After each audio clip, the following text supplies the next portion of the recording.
Amém? Glória a Deus, que bênção, né? Quando a gente ouve um testemunho, ele fortalece a nossa fé. E para isso que serve o testemunho. Por isso que é importante nós testemunharmos aquilo que Deus está fazendo na nossa vida. Porque nós edificamos a fé do próximo. Quando alguém talvez entrou aqui falando assim, não tem mais valor, Deus não tem mais propósito na minha vida, e você ouve um testemunho e você fala assim, eu ainda tenho jeito. Olhe para a pessoa que está até lá e diga assim, boa noite, meu irmão, na paz do Senhor Jesus. Olha aí para quem está atrás de você, diga, olha, é uma alegria ter você aqui nessa noite. Uma bênção, numa noite fria e chuvosa, no meio da semana você parou tudo para estar aqui. Olha que bênção e que privilégio, né? Abra sua Bíblia comigo no livro de Lucas, no capítulo 24. Eu quero ministrar uma palavra e um pouco do que eu vou falar tem um pouco a ver daquilo que o Vitor falou aqui. Você vê que você conhece um pregador quando ele pega o microfone e não quer parar, né? Os caras vão dar testemunho e quase prega, né? Isso é bênção, é o fluir de Cristo na vida de uma pessoa que quer transbordar cada vez mais. Mas uma das coisas que o Vitor falou aqui, que eu estava meditando nesses dias, é de muitas pessoas que estão dentro da igreja sem reconhecer Jesus do seu lado. Muitas pessoas que estão na igreja, assim como foi dito aqui, o filho pródigo, um foi e se perdeu fora, mas o outro estava perdido dentro da casa. Esses dias eu estava pensando muito a respeito disso, de quantas pessoas estão perdidas dentro da casa de Deus. E isso não é para um ou para outro, isso cabe para mim e cabe para você. Muitas vezes nós estamos dentro da casa de Deus, mas estamos sem a presença dEle. Muitas vezes nós estamos dentro da casa de Deus, mas não percebemos a presença dEle. Muitas vezes nós estamos dentro da casa de Deus e fazemos as coisas no automático, porque já estamos acostumados a viver uma vida religiosa, que é ir à igreja, chorar, orar. Alguns até jejuam, outros dizimam, ofertam, primiciam, outros fazem até caridades e obras sociais, outros fazem a obra de Deus com afinco, outros fazem a obra de Deus com amor. Mas a pergunta que eu quero te fazer nessa noite, gostaria que você pensasse é: será que você reconhece quando Jesus está e quando Ele não está? Será que nós estamos professando uma fé, mas estamos vivendo uma vida religiosa sem a presença do dono da obra? Tem um texto que está em Lucas capítulo 24, que fala a vida de dois discípulos. Jesus havia acabado de morrer, fazia 3 dias que Jesus havia morrido, e eles tinham uma palavra, eles tinham recebido uma palavra, de que Jesus iria voltar. Eles agarraram aquela palavra até o momento que aparentemente deu tudo errado. Nem sempre quando tudo está dando errado, de fato está dando errado. Não é porque algo está dando errado é que está dando errado.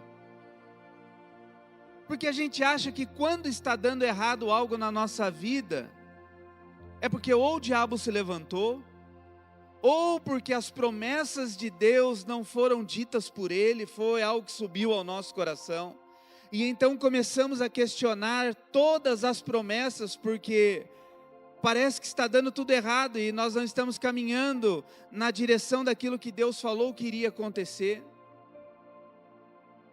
Esses dois discípulos, eles estavam nessa condição, eles tinham recebido uma palavra, de que Jesus ao 3º dia ressuscitaria, mas tinha então chegado o 3º dia e não havia acontecido nenhum alvoroço na cidade pela ressurreição de um homem, assim como houve um alvoroço pela ressurreição de Lázaro. Quando Lázaro ressuscitou, houve um alvoroço na cidade, porque um homem havia ressuscitado, e talvez eles esperassem o mesmo alvoroço na ressuscitação de Jesus. E aí estava findando já o dia e nada, e aí falaram lá que o sepulcro está vazio, sei lá o que aconteceu, mas ninguém ouviu falar que Jesus ressuscitou, senão as mulheres que foram até o sepulcro. E então eles começam a caminhar agora para um destino. E entra neste texto de Lucas capítulo 24, versículo 13. Mas antes de nós lermos, diga assim: nem tudo que está dando errado, está dando errado. Quem disse que o que está dando errado na minha vida, de fato está dando errado? Às vezes Deus está falando, não está dando errado, calma. Não era isso que eu tinha para você. Agora que eu estou ajustando a rota da sua vida. O problema é que quando tudo está dando errado, nós começamos a nos movimentar como esses dois discípulos. E naquele mesmo dia, 2 deles estavam caminhando em direção a um povoado chamado Emaús, que ficava a cerca de 11 quilômetros de Jerusalém. E iam dialogando sobre todos os fatos recentemente ocorridos, enquanto trocavam ideias e discutiam o próprio... Quem? O que diz aí? Quem se aproximou? Jesus. Obrigado. O próprio Jesus se aproximou de ambos e começou a caminhar com eles. Entretanto, os olhos deles foram impedidos de reconhecê-lo. Então eles lhes questionou: o que vos preocupa? E sobre o que ides discutindo durante a vossa jornada? Eles pararam entristecidos. Para só um pouquinho aqui. O que eles foram impedidos de enxergar que Jesus estava do lado deles? O que impedia eles de enxergarem Jesus do lado deles? Olha aí no versículo 17. O que vos preocupa? E eles pararam entristecidos. Ou seja, preocupação e tristeza impede de nós reconhecermos Jesus do nosso lado. Jesus fala em Mateus capítulo 6, por que andais ansiosos com o dia de amanhã? Já não basta cada dia o seu mal, o dia de hoje já não é tribulado? Por que você já está pensando no dia de amanhã? O dia de hoje já é tão cheio de coisa, por que você vive ansioso, trazendo as coisas do amanhã para o dia de hoje? Viva cada dia o seu mal, há um mal para cada dia. Todo dia nós passamos ou enfrentamos situações internas e externas no nosso dia, que nos desmotivam, que roubam a nossa fé, que roubam o nosso ânimo. Eu não sei se aconteceu com você, mas tem dia que nós acordamos e a gente até fala assim, hoje eu acordei meio down, acordei meio para baixo, acordei meio desanimado. Eu não sei o que está acontecendo, parece que tem dia que a gente põe o pé da cama, parece que o mundo já está desabando lá fora, né? E a gente já sai de casa com aquela nuvenzinha chuvosa em cima da cabeça, dizendo assim, esse dia tem algo estranho, não vai ser muito bom esse dia. E às vezes nós levamos isso para o dia e não oramos, não repreendemos, não questionamos esse pensamento, apenas aceitamos isso.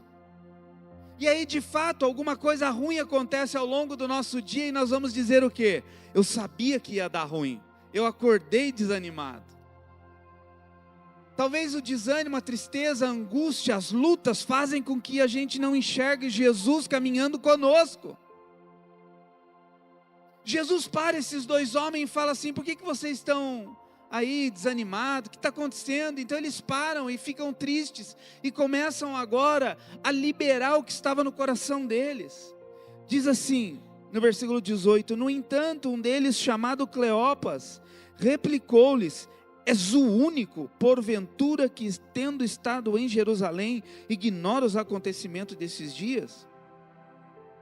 Ao que lhes indagou, quais?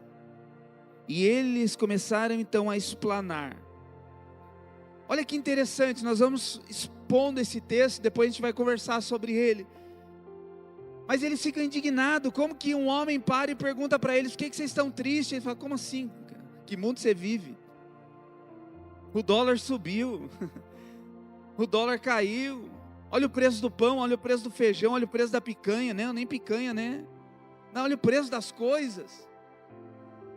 Eles não reclamam só coisas do seu dia a dia, eles reclamam de que uma promessa que havia sido liberada para eles não estava se cumprindo. Versículo 20. E como os chefes do sacerdote e as nossas autoridades entregaram para ser condenado à pena de morte e o crucificaram. Versículo 21, e nós acreditávamos que fosse Ele quem havia de trazer a total redenção a Israel. Mas hoje já é o terceiro dia desde que tudo isso aconteceu. É verdade também que algumas mulheres seguidoras conosco nos assustaram, porquanto foram de madrugada ao sepulcro, mas não encontraram o corpo de Jesus. Contudo, voltaram e nos relataram que tiveram uma visão de anjos, que lhes asseguraram que Ele... Você pode dizer amém? Diga assim, Ele vive. Ponto. Ponto, Ele vive. Não há questionamento para esta afirmação. Ele vive. Então, se Ele vive, o meu coração precisa descansar nessa palavra. Nós estamos aí ainda, respondendo a semana da Páscoa. A Páscoa é a declaração de que Ele ressuscitou e Ele vive. Esses homens, eles tinham uma promessa poderosa liberada sobre a vida deles. Mas as circunstâncias fizeram com que o coração deles desfalecesse. As circunstâncias fez com que o coração deles desanimasse. As circunstâncias fez com que eles reclamassem, murmurassem, questionassem. As circunstâncias fez com que eles questionassem a promessa.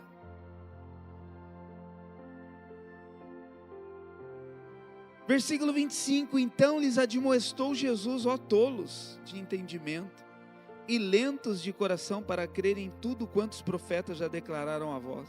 Ora, não era imprescindível que Cristo padecesse para que entrasse na sua glória? Então, iniciando por Moisés e discorrendo sobre todos os profetas, explanou-lhes a seu respeito, constava em todas as escrituras. Ao se aproximando do povoado para o qual se dirigiam, Jesus fez com que ia continuar a caminhada, seguindo mais à frente. Porém, eles muito insistiram, rogando-lhe, fica conosco, pois é tarde, e o dia já está chegando ao fim. Então ele entrou para ficar com eles, e aconteceu que quando estavam reclinados ao redor da mesa, tomando ele o pão, deu graças, partiu e deu a eles. E neste momento, ou neste instante, se lhes abriram os olhos e o reconheceram. Ele, contudo, desapareceu diante dos olhos deles. E questionaram entre si, porventura não nos queimava o coração quando ele durante a nossa jornada nos falava, quando nos explicava as Escrituras? E na mesma hora, levantando-se, retornaram para Jerusalém, onde encontraram reunidos os 11 e os outros seguidores com eles, os quais anunciavam, é verdade, o Senhor ressuscitou e apareceu a Simão. Então os dois comunicaram o que havia ocorrido ao caminho, e como Jesus fora reconhecido por eles enquanto partiam o pão. Aleluia! Você pode dizer assim comigo, Ele vive. Estou passando por luta, Ele vive. Estou passando por dificuldade, Ele vive. Estou passando por provação, Ele vive. É interessante que nós dizemos amar Jesus, amar o Senhor, amar o Deus Todo-Poderoso. Mas quando nós enfrentamos lutas, passamos por dificuldades, nós nos distanciamos daquilo que declaramos a vida inteira. Eu me lembro até uma vez, uma pessoa dizia assim, é estranho, dizemos que amamos a chuva, mas quando chove a gente abre o guarda-chuva. Nós dizemos que amamos o sol, mas quando o sol brilha, nós procuramos nos esconder debaixo da sombra. Nós dizemos que amamos o vento, mas quando o vento sopra forte, nós fechamos as janelas. E é por isso que tenho medo quando dizemos que amamos Deus. Porque nós dizemos que amamos muitas vezes da boca para fora. Esses discípulos talvez professaram amor por Jesus na caminhada. Mas agora que a aparente promessa havia se esvaído, se perdido, eles começam a reclamar e deixam a tristeza ofuscar a sua visão. Deixam o desânimo ofuscar a sua visão. Deixam as lutas ofuscar o brilho da glória de Deus na vida deles. E aí Jesus chega e os dois continuam reclamando e murmurando. Será que nós temos consciência de que Jesus está aqui nessa noite? Você pode dizer amém por isso? Ou será que nós estamos acostumados a cantar, a pregar, a orar, sem a presença de Jesus? porque já se tornou um ritual na nossa vida. Será que o nosso casamento entrou numa rotina onde nós estamos mais casados por conveniência do que pelo verdadeiro amor que professamos no início de tudo? Será que nós olhamos para as pessoas que estão à nossa volta e dizemos que a amamos, mas amanhã ou depois nos esqueceremos da promessa e juras de amor que fizemos a elas? É interessante que eu me lembro de uma história de um homem muito rico, mas aquele dia ele estava andando a pé numa cidade americana e estava nevando, e tinha um senhor sem blusa, de camiseta, sentado numa mureta, com o braço cruzado, tremendo de frio, mas suportando o frio daquelas noites frias. E esse homem olha para esse senhor e fala: como que o senhor consegue suportar todo esse frio? E ele diz assim: cara, eu já me acostumei com o frio. Você não está sentindo frio? Não, eu estou sentindo, mas eu já consegui me acostumar a esse frio. Então eu consigo, dentro de alguns mecanismos dentro de mim, suportar o frio. E esse homem diz assim: não pode ser, eu vou em casa, vou buscar uma blusa para o senhor e eu volto. Chegando em casa, esse homem encontra os filhos, encontra a esposa, vai brincar com os filhos, janta, dorme. E a alegria da casa dele tirou dele a lembrança de uma promessa que ele havia feito para aquele senhor, que levaria uma blusa para ele. No outro dia, quando ele vai trabalhar, ele passa pelo mesmo lugar e ele fica sabendo que aquele senhor morreu naquela noite de frio. E na mesma hora ele fala assim: mas como assim ele morreu de frio? Ele disse que estava acostumado com o frio. E aí alguém chega para esse homem, entrega um bilhete na mão desse homem e fala assim: um senhor deixou um bilhete, falou que o senhor que trabalha naquela empresa ali ia passar por aqui, que era para entregar para o senhor. E naquele bilhete estava escrito assim: eu sempre suportei o frio e aprendi a lidar com os mecanismos do frio dentro de mim. Mas quando o Senhor me fez a promessa de uma blusa, eu abri mão dos mecanismos e comecei a crer na palavra e na promessa do Senhor. Ou seja, quando ele acreditou na promessa que aquele homem traria a blusa, ele deixou de lutar com o frio que lutava todos os dias. E quando a promessa não se cumpriu, ele acabou morrendo porque ele estava agarrado na promessa. Essa história me faz lembrar de que Jesus, ele não se esqueceu da blusa que ele disse que traria para mim e para você. Essa história me faz lembrar que um dia Jesus me viu pobre, cego e nu e disse: eu vou voltar e eu vou trazer a blusa, aguenta firme. O problema é que muitas pessoas desacreditam na promessa, abrem mão dos seus mecanismos e vivem a sua própria vida dispersa. As pessoas passam a viver tempo dentro da igreja sem a presença dele, perdidas em celular, perdidas no banheiro, perdidas no bebedouro, perdidas dentro da igreja.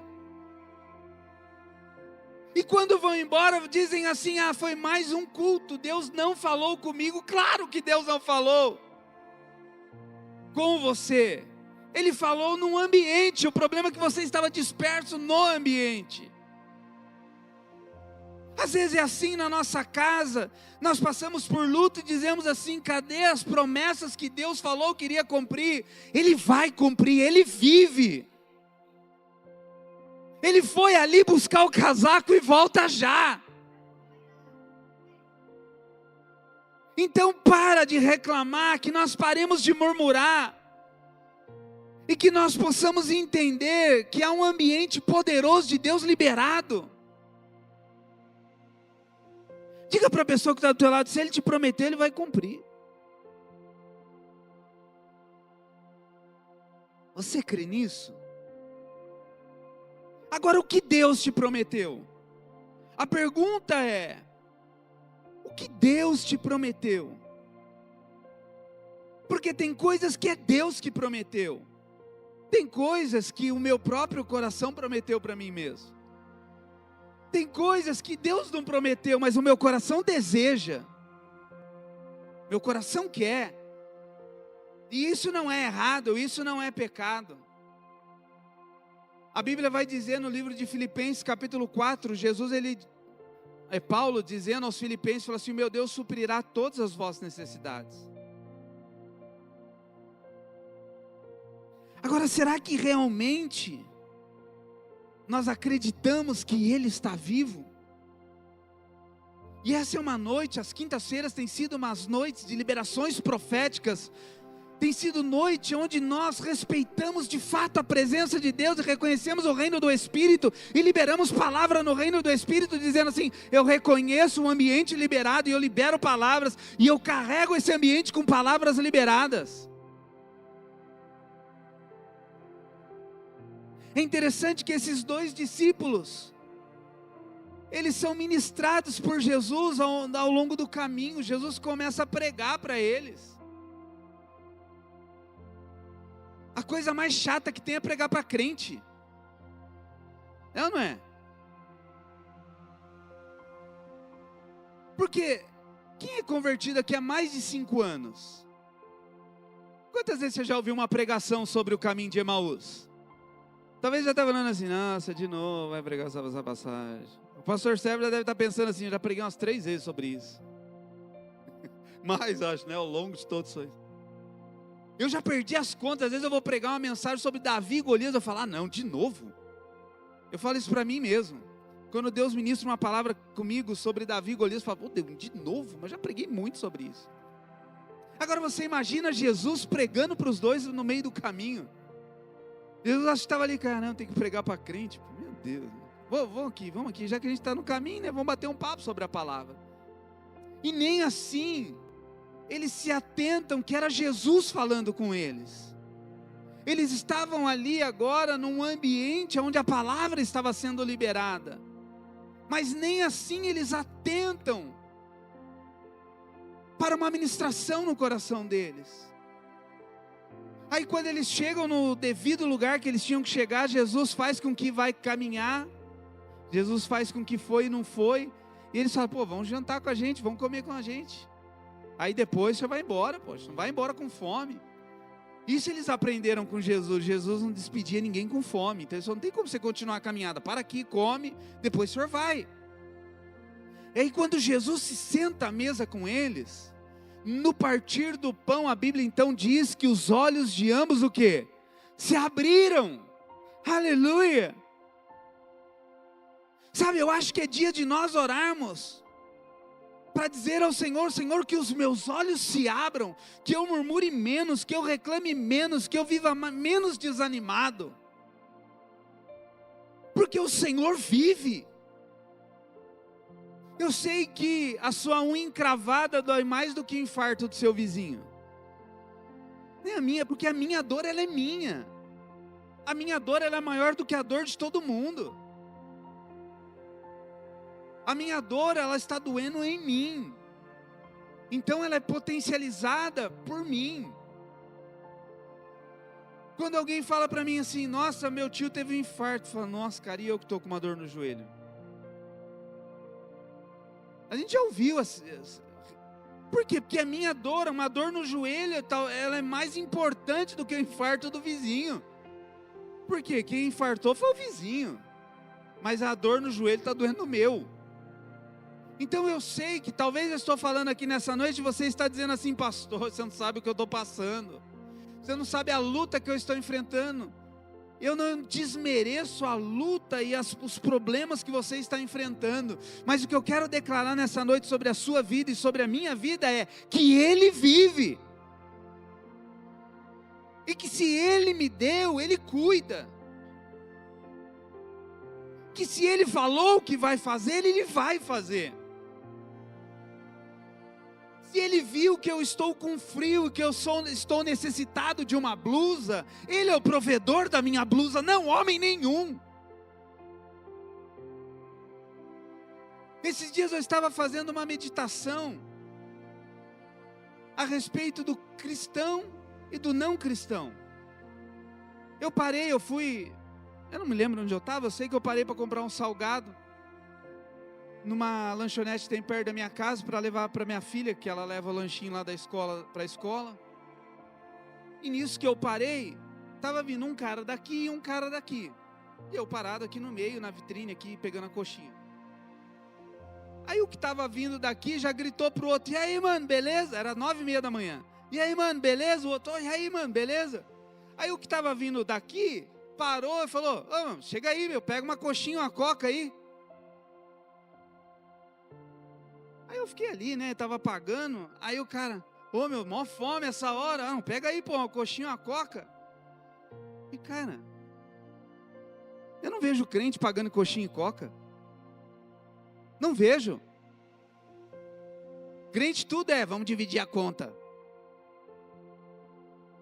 No final a gente racha. Mas foi tão espontâneo que eu cheguei na minha casa falando isso para minha esposa. E cara, os dois não são crentes, porque eu conheço os dois. Moram no bairro, ali na comunidade, né? Então eu conheço os dois, não são cristãos. Não são cristãos, né? Mas a atitude do mano: e aí, pega uma coxinha, uma coca aí, pô. Meu crente é tudo: e aí, vamos comer uma coxinha, uma coca, vamos rachar? Às vezes nós que conhecemos a Deus somos os miseráveis, somos mesquinhos quanto a tudo aquilo que Deus falou que ia fazer na nossa vida. E aquele que não conhece a Deus tem uma vida de liberalidade. Eu não estou generalizando, entenda, mas isso foi um caso pontual. Mas isso me chamou a atenção para uma coisa: de que maneira nós estamos nos importando com o problema do outro? De que maneira nós estamos dizendo assim: eu te amo e eu estou empenhado a honrar o amor que eu declaro sobre a tua vida? Porque esses dois discípulos aqui, eles estavam caminhando com Jesus. Aí Jesus morre. E todo aquele amor declarado cai por terra. Ah, eu sabia. Era muito bom para ser verdade. Esse cara falou que ia ressuscitar, era um mestre, Meu, quantos milagres eles presenciaram de Jesus. Quantas coisas eles viram Jesus fazendo e realizando. E mesmo assim eles deixaram que a frustração, a incredulidade entristecesse o olhar deles.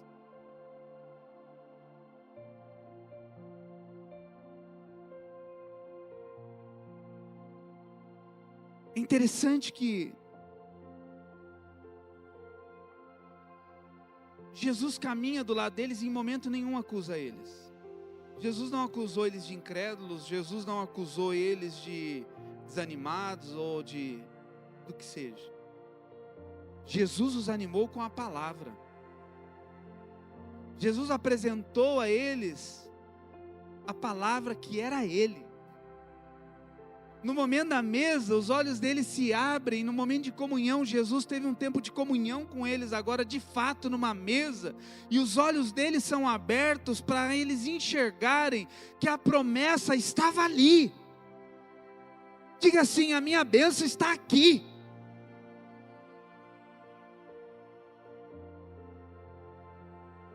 Não está aqui, né?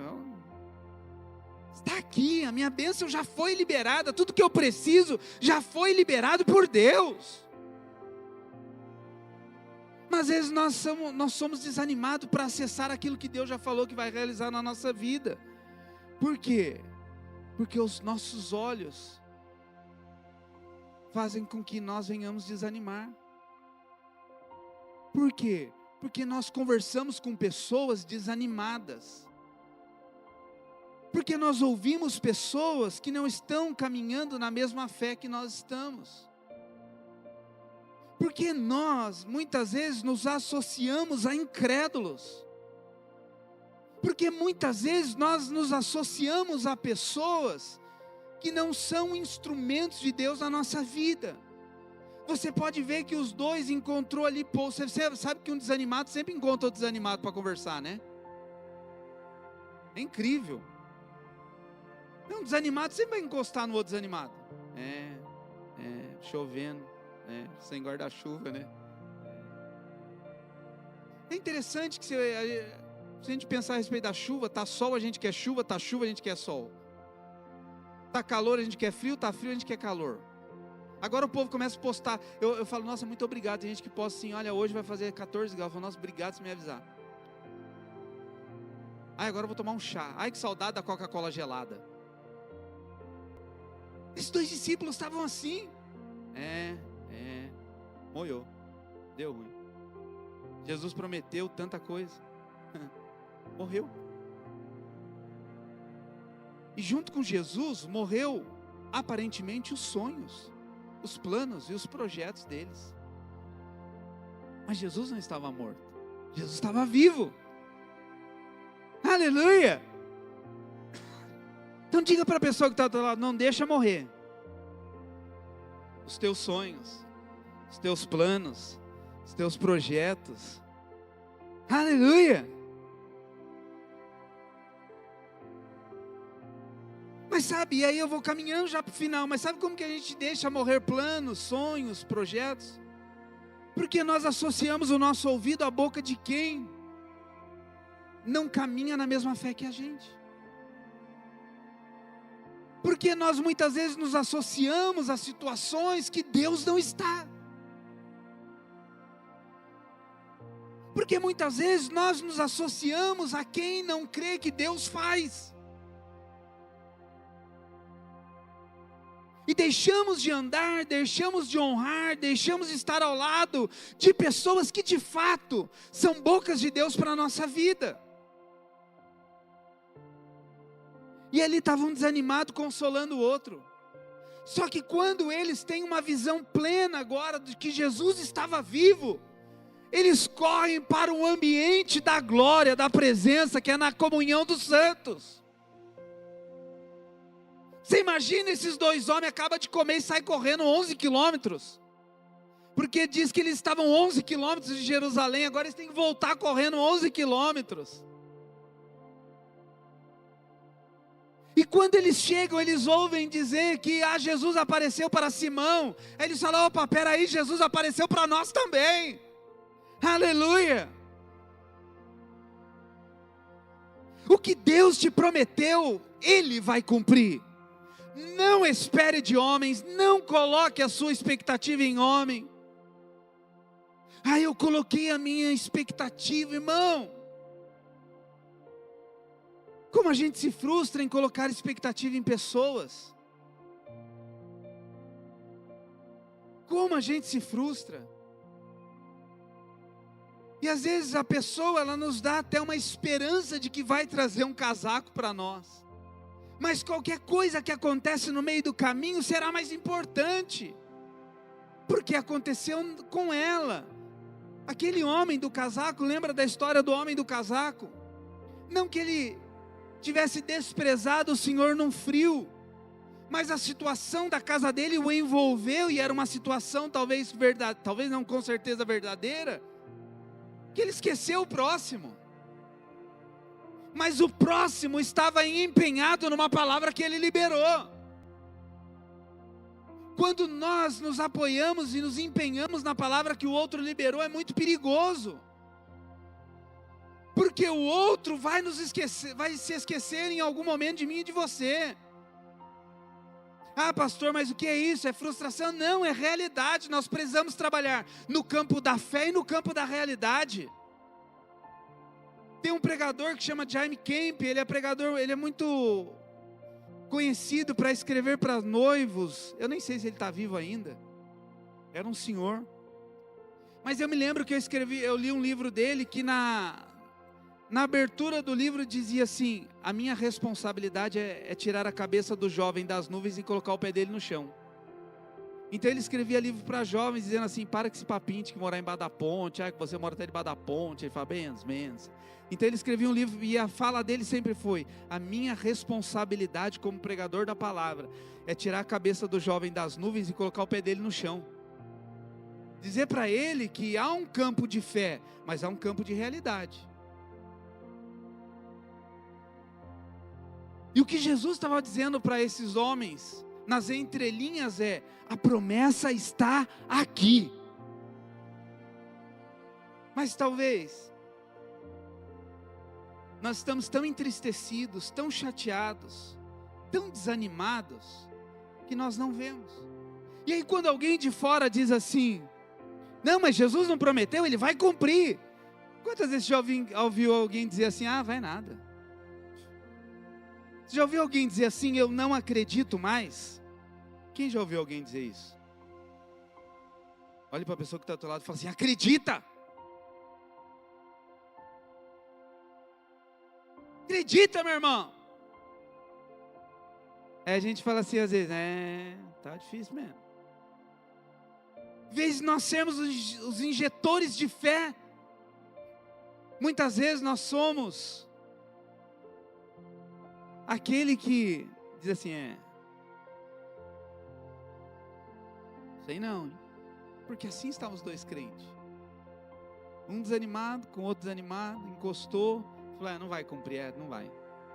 Porque já passou o tempo. Porque o tempo já passou, já é o terceiro dia, nós não ouvimos alvoroço na cidade, nós não ouvimos nada extraordinário acontecendo. O que Jesus vai fazer na minha vida e na sua vida, não é para ser visto por todos, é para realizar dentro da nossa casa. Nem tudo que Jesus faz na minha casa eu saio contando para todo mundo, porque Ele fez na minha casa, fez na minha família. Agora eu preciso estar aberto para aquilo que Ele está falando comigo. Eu preciso estar aberto e atento para aquilo que o Espírito está liberando sobre a minha casa, sobre este ambiente. E aí ele diz aqui no finalzinho, no versículo 35. Então os dois comunicaram o que havia ocorrido no caminho. Diga assim, no caminho acontece muita coisa. Está no caminho, irmão? Sim ou não? Está no caminho, porque eu estou no caminho. Quem é o caminho? Ou seja, nele acontece muitas coisas, nele acontece todas as coisas, nele tudo que eu e você precisamos é liberado. Mas se estamos entristecidos e talvez estamos neste ambiente entristecidos e desanimados, é porque talvez não estamos reconhecendo a presença dEle. E como é triste você dizer que o ama e não reconhecer a presença dEle, não o honrar. De que maneira nós estamos tratando a presença de Jesus? De que maneira nós estamos lidando com a presença dEle na nossa vida? E aí eu falo, é a partir da minha casa, é a partir da minha família. Não adianta eu chegar aqui no altar e pregar uma palavra de fé, de ânimo e de encorajamento, sendo que na minha casa eu sou o mais desanimado.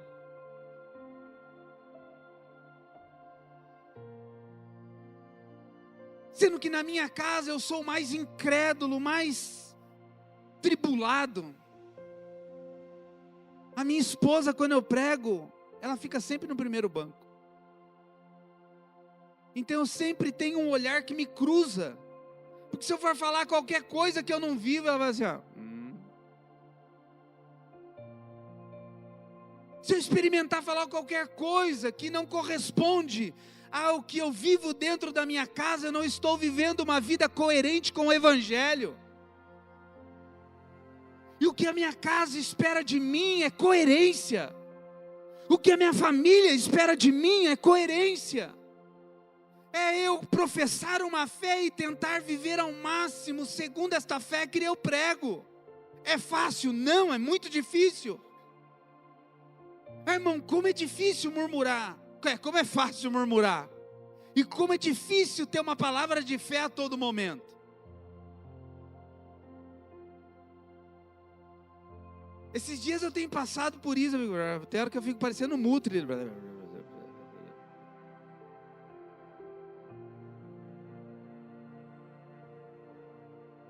Meu carro está arrumando já faz 1 mês e meio. Aí ontem o funileiro mandou recado. Eu falei assim, pronto, agora o carro vai ficar pronto. Ele fala, Alexandre, ainda nem chegou metade, vai 1 mês e meio para frente ainda. Aí eu fiquei... Aí minha esposa fala, calma. Eu não estou calmo. Eu estou calmo. Mas como as circunstâncias faz com que a gente reclame daquilo que Jesus tem nos abençoado. E é interessante que eu estou sem carro há 1 mês e meio. Mas 1 mês e meio eu não estou andando a pé. Agora pasme você. As pessoas que mais estão abençoando a minha casa não são cristãs. Não são as pessoas que dizem que me amam, mas que professam um amor através dos seus atos.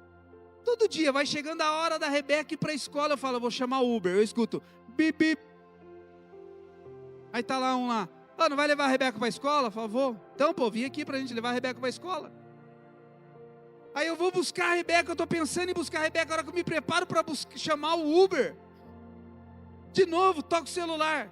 Você não vai buscar a Rebeca? Eu falo, vou. Então, pô, vamos lá, pô, estou aqui esperando, na frente da sua casa. Todo dia. Há 1 mês e meio eu andei de Uber acho que umas 4 vezes.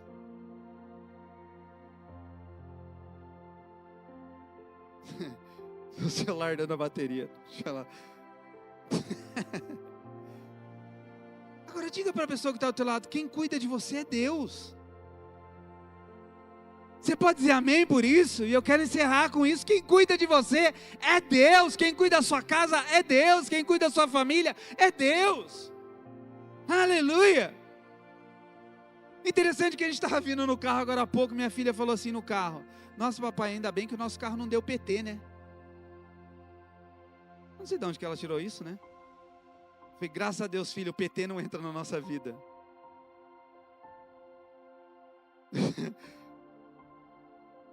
Não estou falando de política, estou falando de perda total do carro. Vai que tá filmando, né, depois. Aí ela falou assim, papai, nosso carro deu Bolsonaro. Aí minha esposa falou, nossa filha, sabedoria, o Bolsonaro está no UTI, o nosso carro também.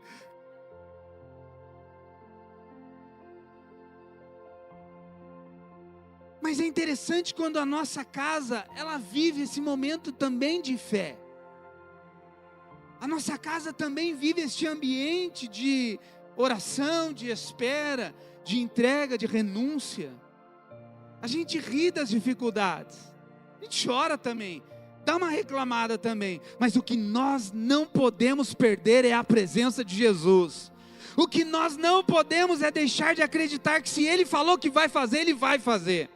O que nós não podemos deixar para trás é a nossa fé. Já tem uma frase que diz, perca tudo, mas não perca a tua fé.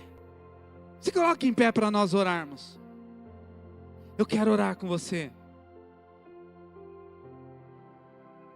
Sabe, às vezes nós estamos que nem esses discípulos no caminho de Emaús. Talvez tem pessoa que entrou aqui nessa noite que está que nem esses 2 discípulos. Deus falou que ia fazer, mas parece que está tudo ao contrário daquilo que Deus falou que ia fazer. Deus falou que a minha família ia ser uma bênção, mas parece que está tudo caminhando ao contrário. Deus falou, irmão, quantas palavras Deus já falou na minha vida, que ainda não se cumpriram. Eu tenho certeza que tem muitas pessoas aqui que tem promessa de Deus que ainda não se cumpriram. Sim ou não? Às vezes nós nos agarramos no testemunho do outro e dizemos assim, bom, se Deus fez na vida dele, vai fazer na minha também. E quando eu oro apresentando a vida do Daniel. Eu falo, Deus, o Senhor fez na vida do Daniel, o Senhor vai fazer na minha também. Se o Senhor fez na vida do Pedro, mesmo o Pedro que negou, ainda que eu te negue, eu sei que o Senhor tem um olhar de misericórdia para mim. O que eu não vou deixar é a incredulidade entrar no meu coração. O que eu não vou deixar é a decepção entrar no meu coração, porque se a decepção entrar no meu coração, e o que o diabo quer é potencializar decepção, eu vou perder o brilho da presença de Jesus na minha vida. Se eu começar a falar, eu estou decepcionado com pessoas, talvez alguém vai olhar para você e vai falar, mas onde está a novidade? Claro que pessoas irão nos decepcionar ao longo da nossa vida, e tudo bem, mas nós sabemos que Ele vive, que por fim Ele vai se levantar ao nosso favor. Aleluia. Eu sempre brinco com isso com escritores. Eu produzo livro de muitas pessoas, e esses dias eu produzi o livro de um pastor, que ele falou assim, pastor, eu queria produzir 500 livros. Eu falei, poxa, que legal.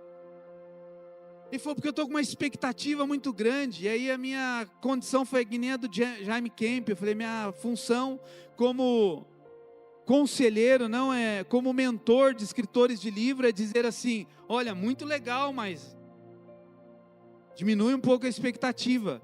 Porque no dia do lançamento do seu livro, os seus melhores amigos não vão comprar o seu livro.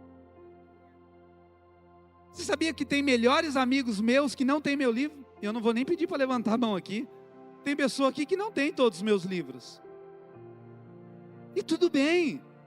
E aí eu falei isso para ele, depois ele mandou para mim assim, ele falou, nossa pastor, eu tinha uma expectativa gigante para o lançamento do meu livro. Eu pensei que ia vender 200 numa noite, vendi 30. Eu falei, está dentro da normalidade. Não acho que todo mundo vai abraçar o teu sonho. Não acho que todo mundo vai abraçar o projeto de Deus, que Deus tem para a sua vida. Mas tudo bem. O que nós não podemos é andar murmurando e reclamando. E precisamos entender que Jesus está conosco 24 horas por dia. Você pode dizer isso para a pessoa que está do teu lado? Jesus está com você, meu irmão.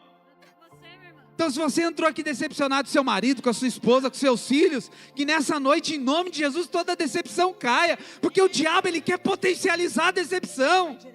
Sabe o que o diabo fica nervoso? É quando vem querer brotar uma decepção. Aí você fala assim, não vou.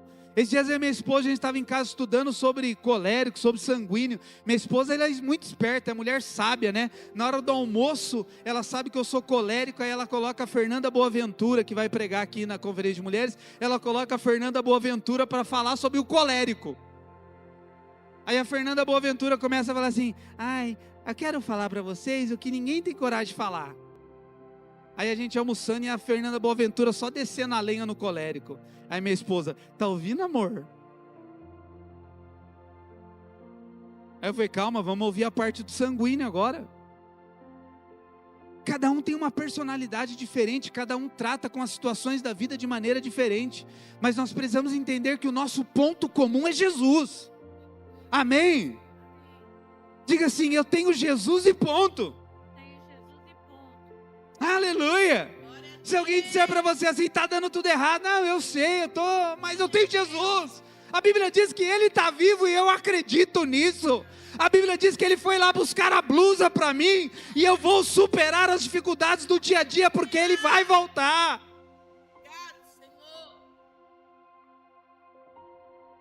Aleluia!